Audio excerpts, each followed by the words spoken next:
A scene Africa will never forget.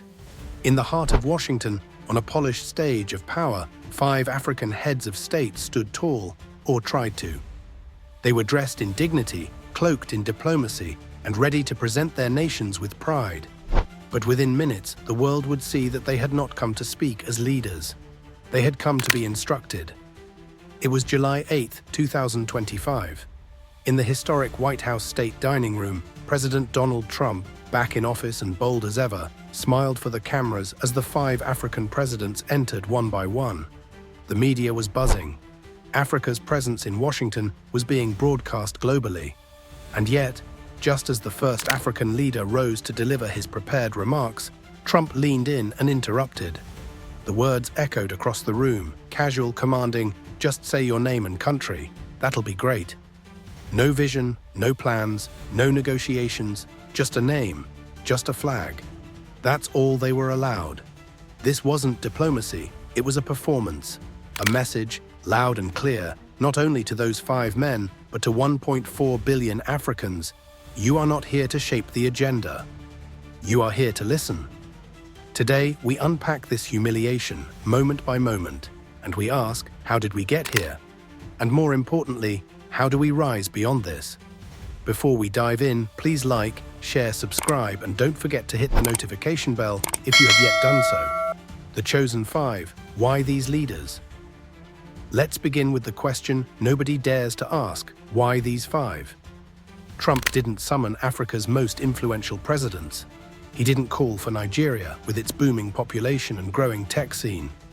He didn't invite Egypt, a pillar of Arab-African diplomacy. He didn't ask for South Africa, a founding BRICS member with global clout. He called the presidents of Sierra Leone, Senegal, Liberia, the Gambia, and Malawi. Why? Because these are the nations that can be swayed. Nations dependent on aid. Nations struggling with fragile economies and weak institutions. Nations sitting atop rich, untapped natural resources, but lacking the leverage to protect them.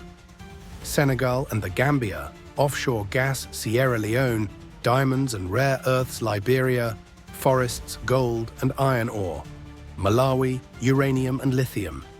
These leaders weren't called to Washington to be heard. They were called because their countries are resource-rich and politically manageable. Trump didn't need to charm them. He just needed them to comply. And they did. Trump's command, just say your name and country.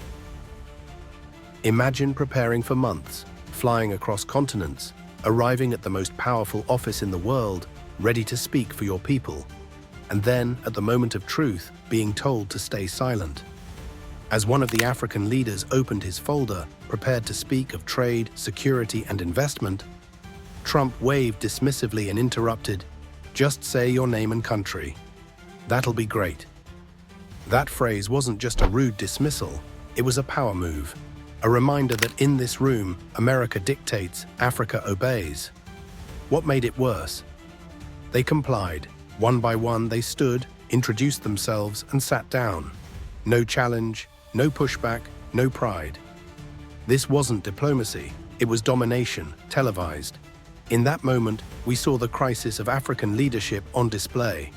Why Africa's weak leaders are treated like children. Africa has the youngest population on Earth, the richest soil, the greatest untapped potential. So why are its leaders treated like children? Because too many walk into global meetings already bent over, afraid of losing donor money, afraid of upsetting Washington, afraid of sanctions and visa bans. They lower their heads, they stick to script, they say what is expected and nothing more. Puppet strings don't need to be visible, they are deeply understood. Trump didn't need to raise his voice. He knew they wouldn't challenge him, because puppet leaders don't resist. They perform until Africa redefines what it means to lead.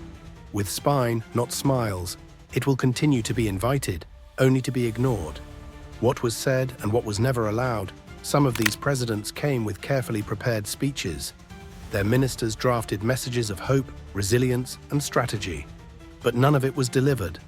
What they wanted to say, we need fair trade, not aid. We demand respect, not pity. We want to control our own minerals, not hand them over. What they were told to say, my name is, What was never said became the loudest silence of all. Nobody mentioned that African children mine cobalt for American tech. Nobody challenged the debt traps laid by the West. Nobody reminded Trump of his shithole remark. Nobody demanded reparations or justice. Because they weren't called to speak truth, they were summoned to stay silent. If this story moved you, subscribe to our channel and hit the notification bell. The contrast with BRICS, how real African leaders act. Now picture another stage, the BRICS summit in Brazil, happening at the very same time. There, African leaders spoke with power. South Africa pushed for a new global financial system. Egypt led energy diplomacy with Brazil and India. Nigeria challenged Western domination of currency and trade. They weren't told to wrap it up, they were encouraged to build up. While Washington silenced, BRICS amplified. While Trump dictated, BRICS negotiated. What's the difference? Unity, confidence, strategy. The BRICS leaders came not as beggars, but as builders. Not alone, but as a bloc. And because of that, they were heard. The minerals beneath the surface, what Trump really wanted. Let's be clear, Trump wasn't hosting that meeting for friendship or diplomacy. He was there for one thing, resources. All very vibrant places, very valuable land, great minerals, he said with a smile. That's not flattery. That's a business pitch. Lithium from Malawi diamonds, from Sierra Leone, gas from Senegal, oil from Liberia. These resources are what power America's tech, energy, and military future. And Trump wants exclusive access before China or Russia does. So he offered deals, not for the people, but for the soil beneath their feet. This was not partnership. This was economic conquest, dressed in diplomacy. A message to Africa, never again. The cameras have stopped. The media cycle has moved on. But we must not forget what we saw. 5 presidents, 5 silenced voices, 5 lost opportunities. They didn't just represent their nations, they represented the image of Africa on the global stage. And they failed. They obeyed when they should have objected. They smiled when they should have spoken. Africa doesn't lack wealth. Africa lacks bold leadership. The youth are watching. The future is waiting. We cannot build the Africa we dream of with leaders afraid to speak truth. We need leaders who don't bow, but build. Who don't ask permission, but demand partnership. This humiliation must never repeat itself. Never again. You've been watching Pan-African Hub. If this message stirred your soul, don't let it stop here. Like, share, subscribe. Click the notification bell so you don't miss our next video. The time for African power is now.